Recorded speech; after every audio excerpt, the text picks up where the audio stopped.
Hello दोस्तों, कैसे हैं आप सब। आशा करते हैं कि आप सब बहुत अच्छे होंगे। और आज भाई आप लोगों के लिए एक ऐसा ब्रेकर आया हुआ है कि जो आपकी इंडस्ट्रियल में मतलब इलेक्ट्रिकल फील्ड में बहुत ही पॉपुलर और बहुत ही कम लोग इस पे चर्चा करते हैं। तो आइए इसको मैं आपको डिटेल और बिल्कुल सरल भाषा में समझाता हूँ। चलिए स्टार्ट करते हैं। आज का जो हमारा ब्रेकर है वो है, ब्रेकर का क्या नाम है भाई। अब ब्रेकर का नाम आप लोग गेस करिए कि क्या हो सकता है, वो कौन सा ब्रेकर है जिसकी आज मैं चर्चा करने वाला हूँ। ये काफी आपके इंडस्ट्री में बहुत अहम रोल करता है। तो ये ब्रेकर है हमारा RMU, रिंग मैन यूनिट। भाई ये कौन सा हमारा ब्रेकर है? RMU, ring main unit. SF6 11 kV की सप्लाई पे लगने वाला ब्रेकर है। इसके बारे में जानेंगे। और वर्सेस मतलब आउटडोर जो SF6 ब्रेकर होता है, इन दोनों में क्या डिफरेंस होता है, कितने वोल्टेज पे ये प्रयोग किए जाते हैं। अच्छा, इसके बारे में डिटेल चर्चा करने से पहले मैं आप लोगों को एक चीज बता देता हूँ कि भाई ये इसमें जो भी पिक्चर और जो भी चीजें यूज की जा रही है वो केवल एक शैक्षणिक प्रशिक्षण के लिए यूज की जा रही हैं। इसका कोई, ये फोटो जो होती हैं ये एक समझाने के लिए आप लोगों को यूज की जाती है, जिससे आप लोग इसको अच्छे से क्लियर ढंग से समझ सके। तो आप लोग चैनल को सब्सक्राइब कर ले और आगे, जिससे कि आप लोगों को आने वाली जो वीडियो है उसकी इंफॉर्मेशन मिल सके। तो आइए हम लोग स्टार्ट करते हैं। सबसे पहले आप देखेंगे कि RMU ब्रेकर कुछ आपको इस प्रकार से देखने को मिलेगा। अच्छा, सबसे पहले थोड़ा सा मैं बता देता हूँ कि ये जो ब्रेकर होता है ये हाई कैपेसिटी वाला ब्रेकर होता है। इसको हम लोग high capacity high high capacity हम लोग इसको ब्रेकर कहते हैं। तो ये काफी इंपॉर्टेंट रोल अदा करता है। तो इससे हम लोग रिंग मैन यूनिट का मतलब क्या होता है थोड़ा सा ये हम समझ लेते हैं कि इसमें कई ट्रांसफार्मर को हम एक साथ कई ब्रेकर कनेक्ट करते हैं। अगर कोई हमारा फॉल्टी हो गया ब्रेकर तो दूसरे से हम सप्लाई को रिज्यूम कर सकें। लोड शेयरिंग इसमें बहुत अच्छी होती है। तो ये इसकी जो रेटेड वोल्टेज होती है, वोल्टेज ये कितना होती है 11 kV पे सबसे ज्यादा हम लोग इसका प्रयोग करते हैं। तो थोड़ा सा हम लोग देखते हैं कि जो RMU होता है, तो सबसे पहले कि यहाँ पे मैं लिख देता हूँ। RMU की फुल फॉर्म हमारी क्या होती है? Ring main unit. क्या होती है dear? Ring main unit. Ring main unit. तो ये रिंग मेन यूनिट है। और रिंग मेन यूनिट में हम लोग ब्रेकर कौन सा यूज कर रहे हैं? SF6 ब्रेकर का हम लोग प्रयोग करते हैं। तो इसको हम लोग आमतौर पे क्या कहते हैं? Indoor breaker. कौन सा ब्रेकर होता है ये? इंडोर ब्रेकर हमारा कहलाता है। और आकार में क्या होता है? स्मॉल होता है। भाई आकार में ये क्या होता है? स्मॉल, यानी कि ये छोटा ब्रेकर होता है।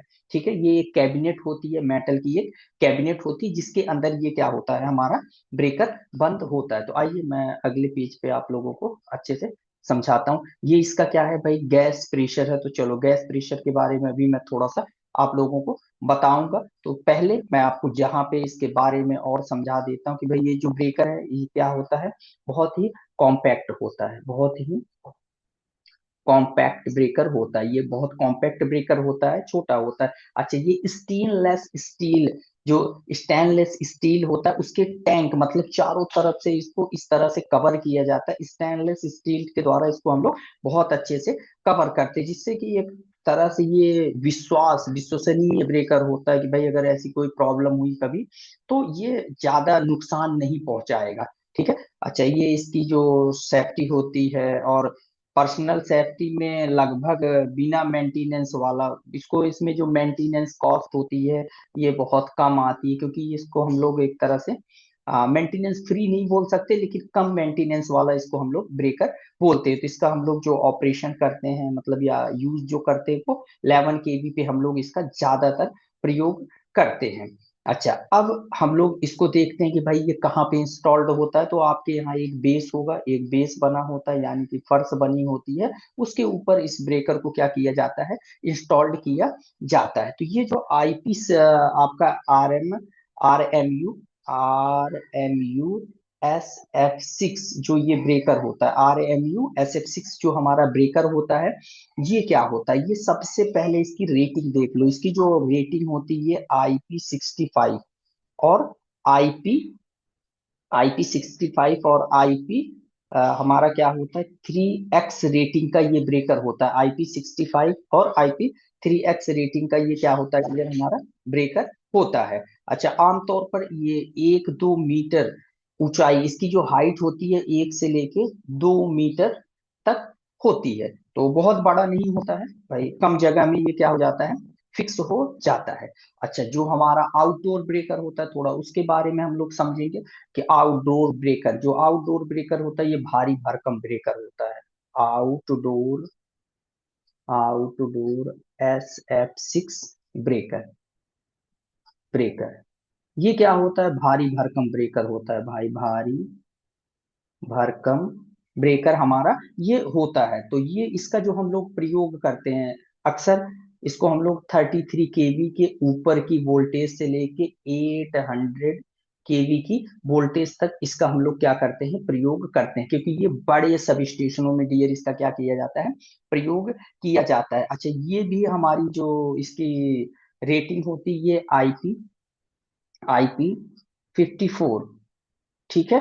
तो ये कैबिनेट और लॉक जो इसका होता है वो काफी ज्यादा स्ट्रांग होता है, और इसको हम लोग भाई जो स्थापित वगैरह करते हैं वो क्रेन वगैरह से, इसको क्रेन वगैरह से क्या किया जाता है, स्थापित किया जाता है, और इसकी जो नींव बनाई जाती काफी ज्यादा मजबूत बनाई जाती, क्योंकि भाई यहाँ पे बहुत ज्यादा इस पे लोड पड़ने वाला होता है, ठीक है। अच्छा, जो रिंग मैन यूनिट होता है, यानी कि ये वाला जो हमारा ब्रेकर है, रिंग मैन यूनिट, इसको हम क्या कहते हैं, लूप में डिजाइन किया जाता है, लूप नेटवर्क डिजाइन होता है, लूप नेटवर्क में ये क्या किया जाता है, डिजाइन किया जाता है। तो इससे क्या होता है कि भाई कई जो हमारी यूनिट होती हैं, मॉड्यूलर होते हैं, मेंटेनेंस एक्सटेंशन के लिहाज से ये बहुत ज्यादा आसान होता है। अगर मेरे किसी एक ब्रेकर में कोई फॉल्ट आया, तो दूसरे ब्रेकर पे मैं क्या कर सकता हूँ, पूरा लोड इसका क्या कर सकता हूँ डियर, शिफ्ट कर सकता हूँ, ठीक है।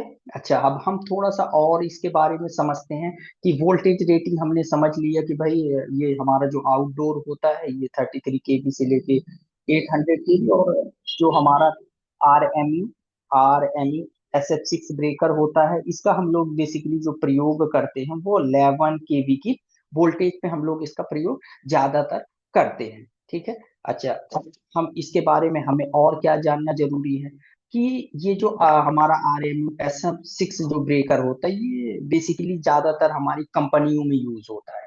ये ज्यादातर कहाँ हमारे यूज होता है, कंपनी में, ज्यादातर ये कंपनी में ये ब्रेकर हम इसका प्रयोग करते हैं। अच्छा, इसका डिस्ट्रीब्यूशन ट्रांसफार्मर की प्रोटेक्शन के लिए, किसके लिए करते हैं, डिस्ट्रीब्यूशन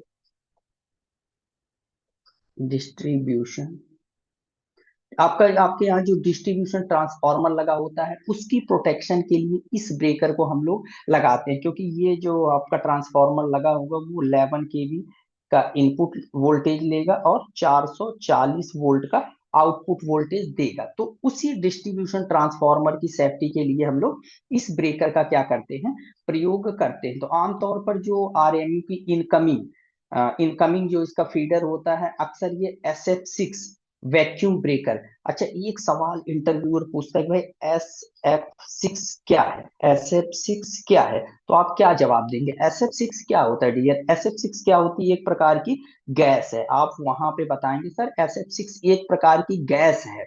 अच्छा, SF6 अगर ब्रेकर पूछते हैं तो आप बताएंगे सर, ब्रेकर अक्सर ब्रेकर चाही जो होते हैं वो क्या करते हैं कि हमारे इक्विपमेंट की सुरक्षा के लिए लगाए जाते हैं। तो ये जो SF6 ब्रेकर लगाया जा रहा है, किसकी सुरक्षा के लिए लगाया जा रहा है, डिस्ट्रीब्यूशन ट्रांसफार्मर की सुरक्षा के लिए हम यहाँ पे इसका प्रयोग कर रहे हैं। तो ये SF6 जो सल्फर हेक्साफ्लोराइड गैस होती है, ये इसके अंदर क्या होती है, डाली जाती है, ठीक है। तो इस तरह से आप इसका जवाब वहां पे दे सकते हैं। अब हम लोग थोड़ा सा देखते हैं कि जो आउटडोर जो होता है उसमें भी SF6 ही गैस का प्रयोग किया जाता है, बट उसका जो प्रेशर वगैरह होता है और सारी चीजें होती हैं वो थोड़ा सा क्या होती है, डिफरेंट होती हैं, उसके अंदर प्रेशर जो ज्यादा होता है। अब सवाल ये आता है कि जो SF6 गैस होती है, इस गैस का प्रयोग क्यों किया जाता है, इसका गैस का प्रयोग क्यों किया जाता है, क्यों किया जाता है डियर, आर्क को क्विंच करने के लिए, क्या करने के लिए, आर्क को क्विंच करने के लिए भाई, आर्क क्विंचिंग के लिए, यानी कि आर्क को बुझाने के लिए। इसका जो फिक्स कांटेक्ट होता है, एक हमारा FC फिक्स कांटेक्ट और एक हमारा MC मूविंग कांटेक्ट। जब हमारा फिक्स कांटेक्ट और मूविंग कांटेक्ट अलग होता है तो इसके बीच क्या फाउंड हो जाती है, आर्क फाउंड हो जाती है। इसी आर्क को बुझाने के लिए, क्विंच करने के लिए हम लोग कौन सी गैस का इसमें प्रयोग करते हैं, SF6 गैस, यानी कि हल्फर सल्फर हेक्सा फ्लोराइड गैस का हम लोग क्या करते हैं, इसके अंदर प्रयोग करते हैं। तो ये जो ब्रेकर है, ये ब्रेकर है, इसके अंदर जो हमारा मूविंग कांटेक्ट होता है, मूविंग कांटेक्ट को हम लोग दो चीजों से कंट्रोल करते हैं। एक तो स्प्रिंग के द्वारा, स्प्रिंग के द्वारा इसको कंट्रोल करते हैं, या तो हाइड्रोलिक के द्वारा, या तो हाइड्रोलिक के द्वारा क्या किया जाता है, इसको कंट्रोल किया जाता है। बेसिकली जो बड़े ब्रेकर होते हैं उसमें हाइड्रोलिक सिस्टम ज्यादा यूज किया जाता है, स्प्रिंग वाला भी किया जाता है और हाइड्रोलिक ज्यादा प्रेफर किया जाता है, और छोटे में भी हमारा स्प्रिंग और हाइड्रोलिक सिस्टम यूज किया जाता है। आजकल हाइड्रोलिक सिस्टम ज्यादा यूज करते हैं क्योंकि ये थोड़ा ज्यादा विश्वसनीय होता है कि हमारा जो फिक्स और मूविंग कॉन्टेक्ट हमारा मेक एंड ब्रेक होता है, इसके लिए हम इसका प्रयोग करते हैं। अच्छा, ये जो हमारी गैस होती है भाई, ये जो हमारी गैस होती है, अब इसके गैस के बारे में थोड़ा सा मैं आपको यहाँ पे पूरा डिटेल बता देता हूँ। SF6 गैस के बारे में आप क्या क्या चीजें आपको पता होनी चाहिए। SF6 गैस, पहला पॉइंट भाई, पहला पॉइंट क्या है कि जो SF6 हमारी गैस होती है, इसकी हमें फुल फॉर्म पता होनी चाहिए। इसकी फुल फॉर्म क्या है, सल्फर सल्फर हेक्सा फ्लोराइड। क्या होती है, सल्फर हेक्सा फ्लोराइड। फ्लोराइड ये क्या होती है, गैस हमारी होती है, ठीक है। तो इसमें क्या होता है कि जब ब्रेकर के संपर्क खुलते हैं, यानी कि जो हमारा ये फिक्स कांटेक्ट है और ये जो मूविंग कांटेक्ट है, ये मूविंग कांटेक्ट जब ये अलग होता है, जैसे इसके संपर्क खुलेंगे तो यहाँ पे क्या प्रोड्यूस हो जाता है, एक आर्क प्रोड्यूस हो जाता है। यहाँ पे क्या प्रोड्यूस हुआ, एक आर्क यहाँ पे बनता है। तो SF6 गैस क्या करती है, इसको तेजी से बुझा देती है। इस एरिया को कवर करके SF6 गैस क्या करती है, इस आर्क को तेजी से क्या कर देती है, बुझा देती है। अच्छा, बुझाने के बाद क्या होता है कि इसके अंदर जो यहाँ पे जो हमारे फ्री इलेक्ट्रॉन मूव करते रहते हैं, जो ये फ्री इलेक्ट्रॉन मूव करते रहते हैं, गैस इसको क्या कर लेती है डियर, गैस इसको क्या कर लेती है, एब्जॉर्ब कर लेती है, यानी कि अपने अंदर क्या कर लेती है, इसको समाहित कर लेती है, सोख लेती है, ठीक है। अच्छा, इसकी जो SF6 हमारी गैस होती है, इसकी गैस की जो थर्मल कंडक्टिविटी होती है, ये अच्छी होती है, अच्छी थर्मल कंडक्टिविटी होती है। SF6 गैस की, SF6 गैस की जो थर्मल थर्मल इसकी जो हमारी थर्मल कंडक्टिविटी होती है, थर्मल कंडक्टिविटी होती, ये क्या होती है, काफी हमारी अच्छी होती है, ठीक है। और जैसे ही आर्क उत्पन्न होती है, ये शीघ्र ही मतलब जल्दी से आर्क को क्या कर लेती है, अवशोषित कर लेती है। और इसमें और क्या क्या हमारे होते हैं भाई, ये हमारी एक तरह से जहरीली नहीं होती है। ये गैस हमारी जो होती है वो जहरीली गैस नहीं होती है, और इनफ्लामेबल यानी कि ज्वलनशील भी नहीं होती है। लेकिन इससे हमारे पर्यावरण को इससे क्या होता है, नुकसान होता है। तो इसलिए इसको हमेशा ध्यान रखना होता है कि ये गैस हमारी लीकेज नहीं होनी चाहिए। वैसे तो लीक प्रोटेक्शन इसमें बहुत अच्छा होता है, इसमें लीक प्रोटेक्शन टेस्ट वगैरह भी किए जाते हैं, तो कोई इतनी बहुत ज्यादा दिक्कत नहीं होती है।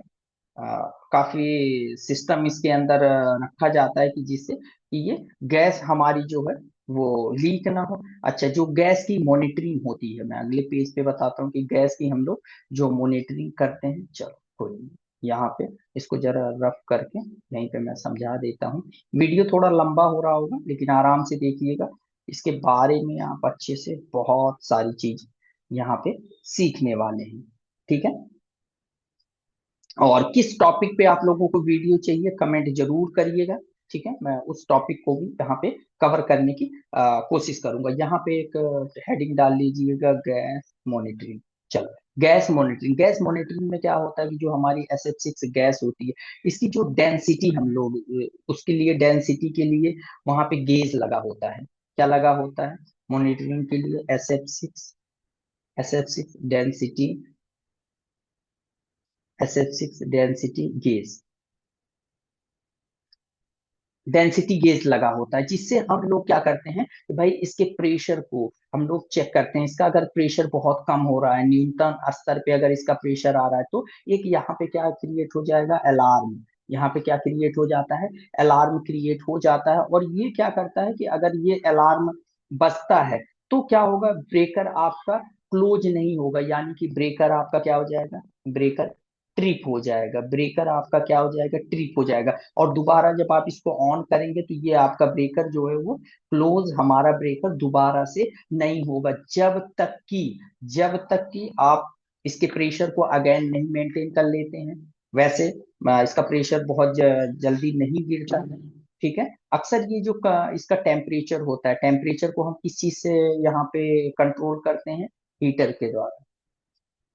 हीटर या गेज होता है जिसके द्वारा हम लोग ठंडे मौसम में ये जमने ना पाए, SF6 गैस ये जमने ना पाए, तो उसके लिए हम लोग इसमें क्या करते हैं, हीटर का प्रयोग किया जाता है कि जिससे ये थोड़ा सा मेंटेन रहे, जमे ना। तो इस तरह से हम लोग इसका यूज यहाँ पे करके यूज करते हैं, ठीक है। तो RMU के बारे में भाई, अब ये वीडियो लंबी हो रही, अभी तो बहुत कुछ बताना बाकी है। तो मैं इसका एक पार्ट 2 लेके आता हूँ, उसमें मैं आपको और सारी चीजें बताता हूँ, ठीक है।